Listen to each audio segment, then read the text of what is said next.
বিন্যস্ত রাশিমালার ক্ষেত্রে মিন বা গড় নির্ণয়ের যে সূত্রটি আছে সেটি হলো মিন সমান A M plus summation F X dash by N into I. এই সূত্রের মধ্যে দেখো এখানে আছে এ এম, তো এ এম বের করার নিয়ম কি?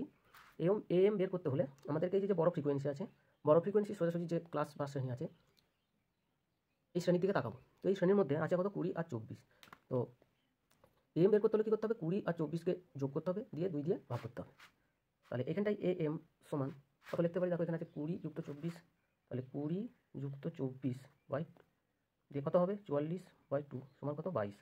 ঠিক আছে, তো এ এম এর মান এখানে পেয়ে গেলাম কত না 22।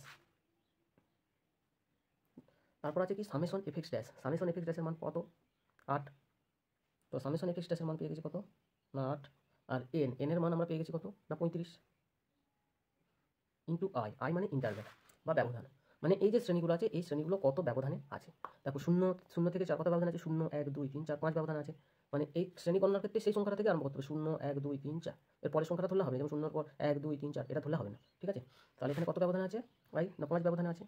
এরপর আমরা ক্যালকুলেটারের সাহায্যে যোগ বিয়োগ গুণ ভাগ যেগুলো হবে আর কি সেগুলো করবো। এখানে গড়ের মান আমরা পেয়েছি কত না 23.4